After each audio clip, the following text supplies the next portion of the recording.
The first chakra is the base chakra, Muladhara. I will, for time-saving reasons, describe chakras as being located somewhere in your physical body, whilst really meaning the parts of the subtle body hidden under the surface of corresponding physical areas. So Muladhara is located anywhere between the tailbone and sexual organs, thus encompassing the starfish. It has 4 petals and consists mainly of red prana with traces of orange and yellow.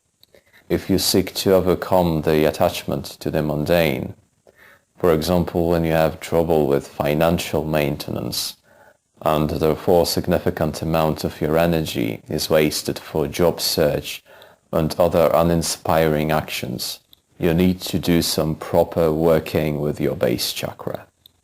You need to have strong roots that will enable you growth and realization of this potential.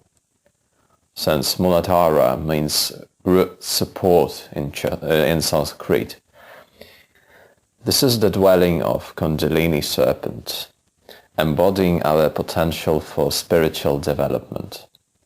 And it is the lowest of our main bodily energy centers. It is quite obvious that the corresponding Qlippoth is Nahemoth, Hebrew for the whisperers. Portal allowing for transcendence of the Sephira Malkuth, which is the realm of the earth in Demiurgic Kabbalah. Transcendence means overcoming through mastering. You should attempt, through meditation, to align this chakra with whatever the Cliphotic realm Nahemoth represents. Especially with this chakra, it's evident that the ultimate aim is not to embrace what chakras stand for, but to transcend it, because the realm Malkuth, the earth, is where the whole illusion of individuality and differentiation takes place. Through worship of and receiving blessings from Naamah, the younger Lilith, who is the respective deity of the realm of Nahemoth, can the objective of freeing oneself from this illusion be attained. Naamah is sometimes portrayed as a beauty in scarlet dress, riding the 7-headed serpent of fire, Kundalini in Sanskrit. So we've got the base, the sex, the solar plexus, the heart, the throat, the ajna, and the crown chakras, constituting these 7 heads of the serpent. Try to contemplate for a while and embrace this paradox. The serpent is one energy taking 7 forms to manifest as matter. At the same time, it symbolically represents matter or human clay being elevated towards more refined states of existence. When you undertake any type of spiritual activity, even wrongful fare, even with all of your other chakras blocked by Demiurge's poison, your Kundalini energy is partially awakened. If your next chakras are properly energized and aligned with respective forces, next steps on the path of spiritual growth, including full Kundalini ascendance and effectively immortality, are made possible. A critical issue, though, is understanding the problems resulting from the natural condition of our chakras, and especially the Muladhara chakra.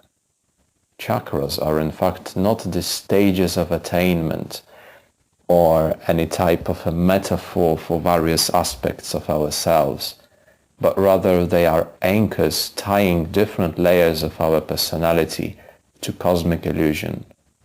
So different aspects of karmic force in action. Many teachings will use some pretty loose terms such as healing the chakras or cleansing the chakras as to water down the key issue with chakras, which is their misalignment. Chakras are powerful receptors. I have experienced their power mainly in negative way, through trash contained within them, manifesting as blockages and gestalt and anxiety that was indeed unpleasant, but these are barriers that we are to break through. As Guru Sri Vinaya Datta was putting it, our worldview is that of the warriors. Now this is a powerful and inspiring concept.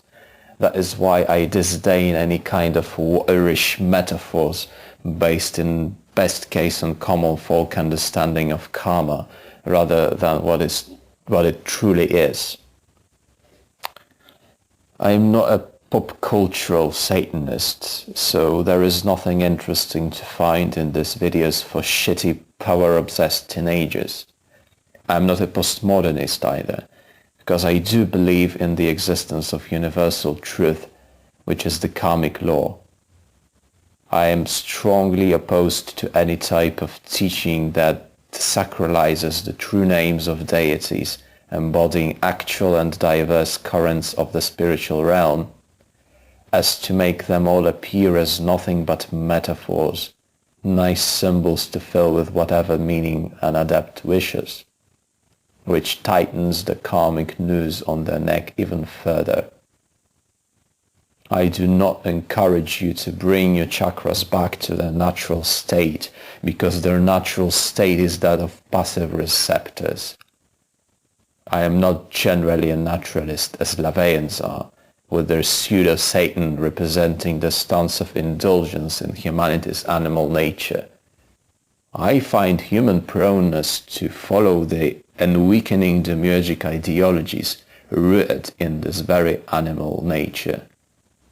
Lavey was guilty of contradicting himself by using a term animal state for the ideal secular political structure, at the same time opposing hierarchical systems. And so were all the postmodernist ideologies before or after him that I can possibly recall. Hierarchical structures were found by neurobiologists and evolutionary psychologists in things such as lobsters that occurred on this planet earlier than trees.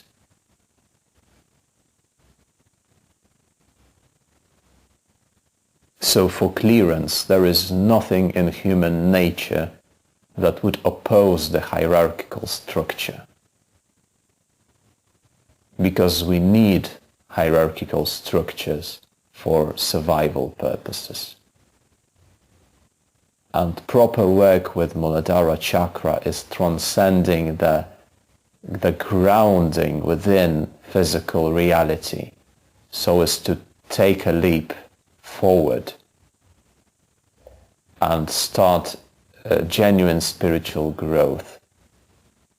Species had been naturally developing for ages to eventually engender us, a species hierarchical and intelligent at the same time.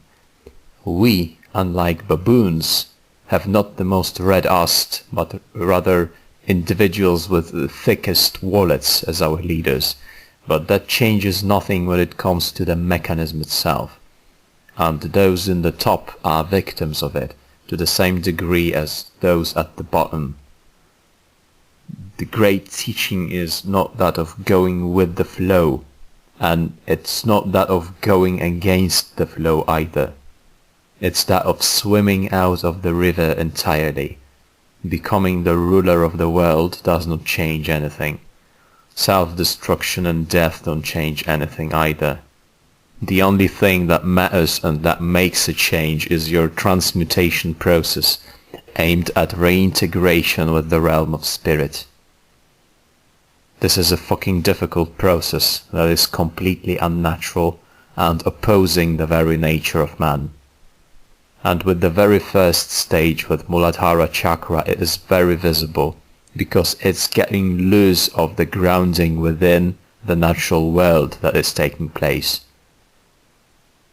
At this stage you are loosening your connection to the natural world.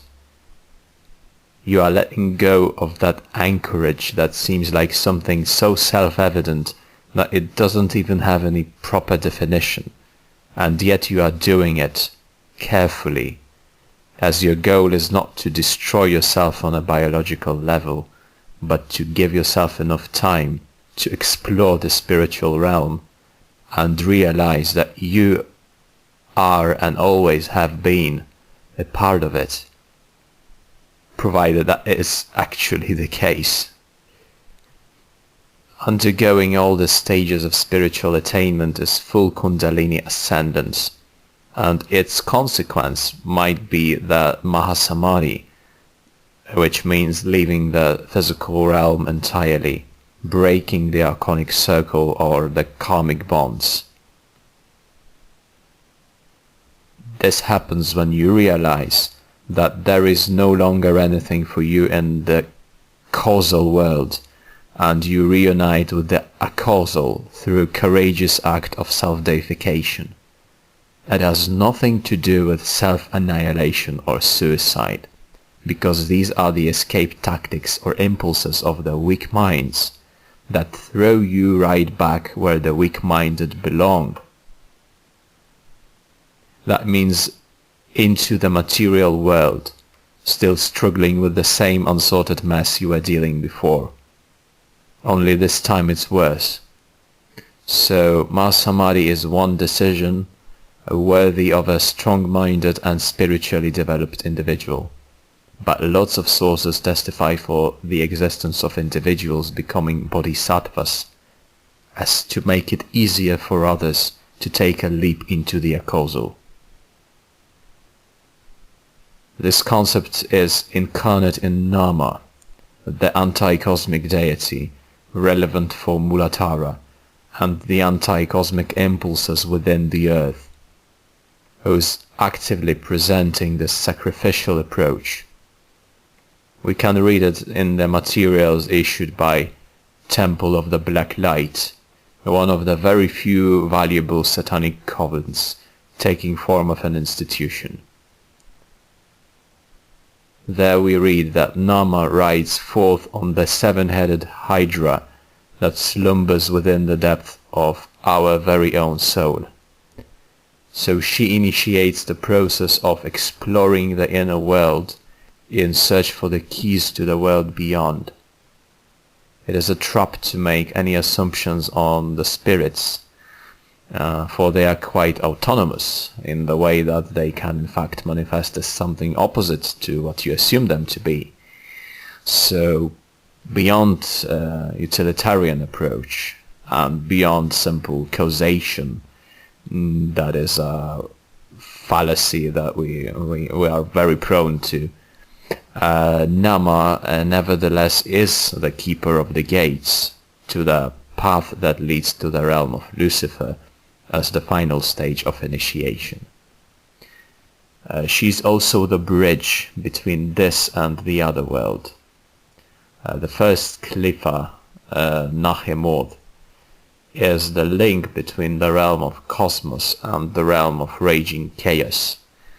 Thus the symbolism of Naamah standing on the ground that cracks or casts open with lava leaking and bursting out is directly relevant to the symbolism of Qlippothic, with Molech's face pointed downwards facing the realm of raging chaos he is the governor of, and Lucifer's face pointed upwards facing the realm of primordial chaos he is the link with. That is the link between the realm of raging chaos and the realm of primordial chaos. We should understand that both the chakras and the Qlippoth are in progressive order, starting with things more tangible for an initiate's mind and ending with things more abstract/obscure.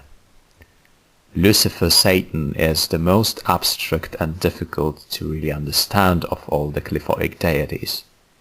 Quite contrary to popular belief, misconceptions of arrogant people and all the naturalist ideologues that will argue Satan is a symbol of human's animal nature.